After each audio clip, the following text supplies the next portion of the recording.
morning, everybody. Welcome back to 6th Gear Auto. My name is Sam, and I am at the Philadelphia Auto Show. So I'm actually here to show off a few really cool cars, and I'm going to show off what I think are the coolest ones. This is going to be awesome.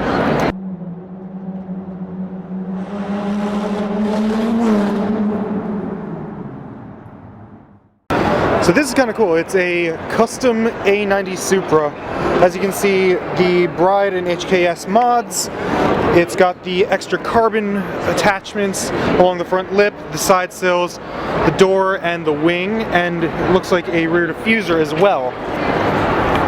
And HKS custom exhaust right there. Now, for someone like me who really does love the new A90 Supra, I think that's pretty cool. Now this is a Steyr Puch Haflinger, or Pathfinder. It's actually a lot newer than I had expected. I thought it was going to be, quite a bit older. It's a 1971 vehicle. Unsure about power output, things like that. Pretty basic interior, as you can see, and manual. Now, as you know, I'm a huge fan of the Italian sports cars, and the Lamborghini Miura is one of those cars that is just kind of a dream to me. I've only seen one of them at a show down in Texas, and this is in exactly the same spec. The same, like, light green with the silver contrast. We've got a MGA Roadster. We've got a BMW 2002, a Jaguar, and a Porsche 911 as well.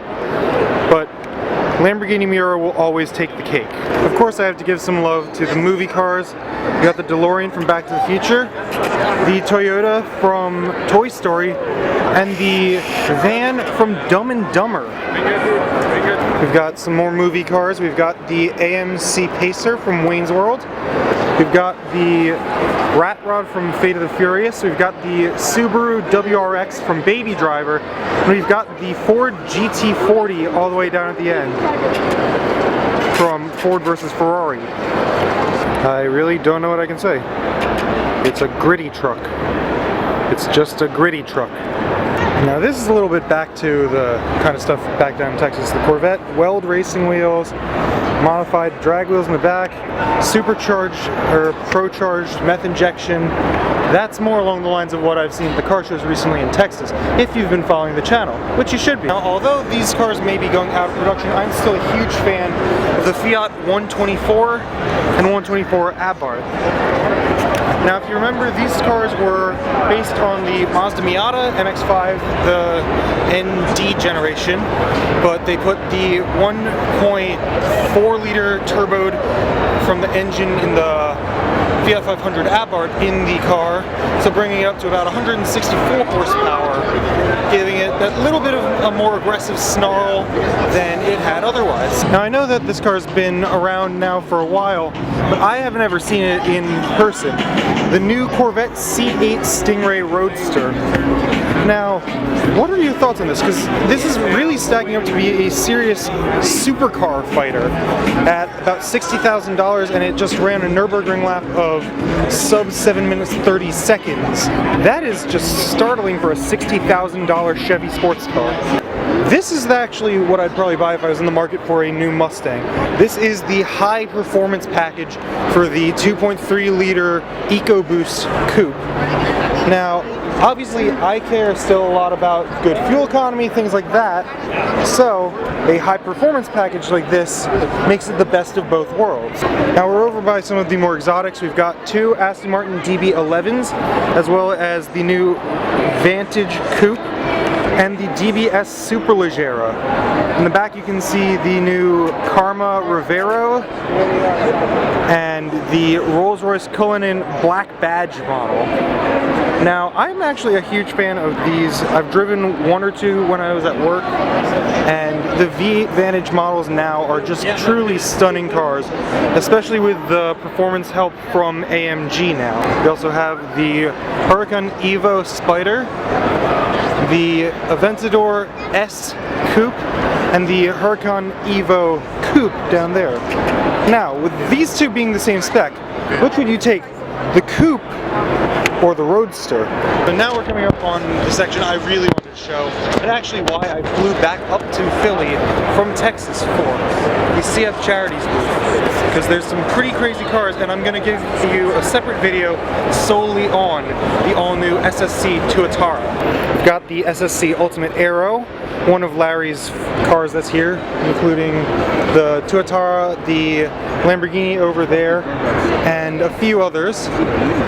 We've got a Ferrari F40, the Veyron Super Sport, the Ford GT, the Chiron Sport, Jaguar XJ220, Veyron, and over there, you can't see it right now, so I'm going to circle back around, but this is the Koenigsegg Agera RS. More specifically, it is the one that actually set the world record for the top speed run in the entire world.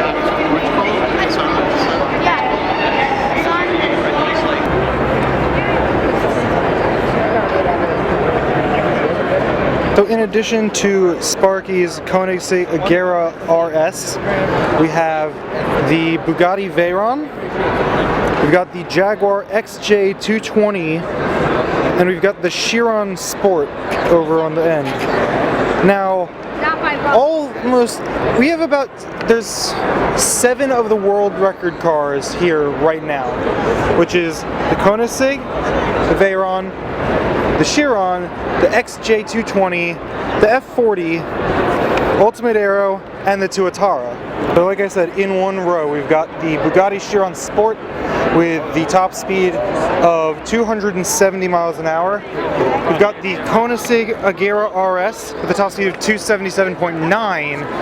And we've got over here in the back, at least in the back now, the Tuatara with a top speed of over 300 miles an hour.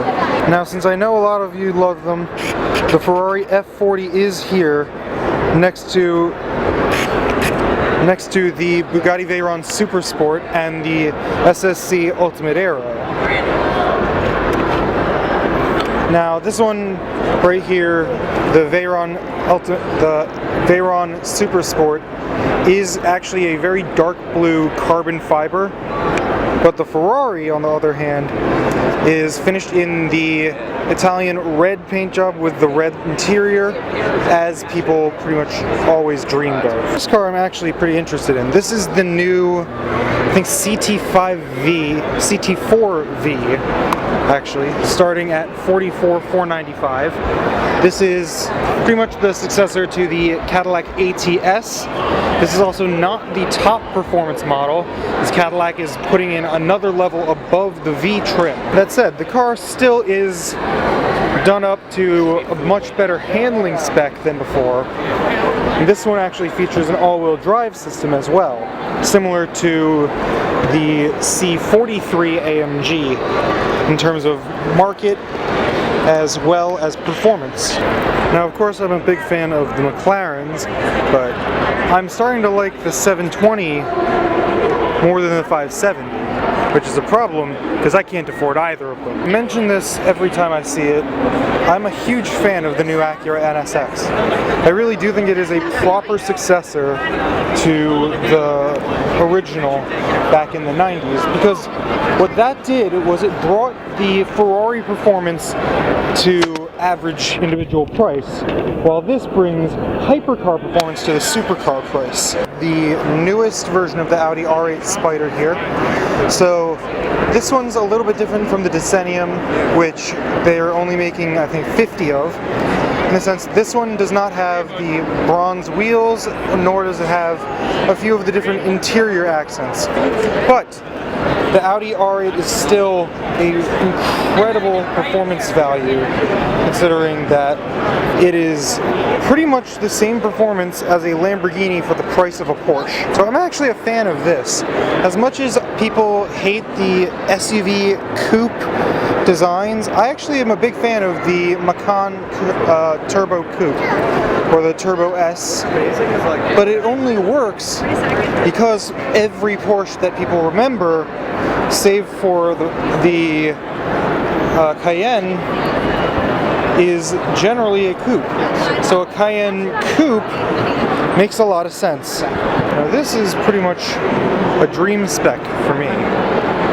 This is the McLaren 600 LT with the roof scoop as well as the yellow seatbelts, but finished in this color in particular, this amethyst blue purple.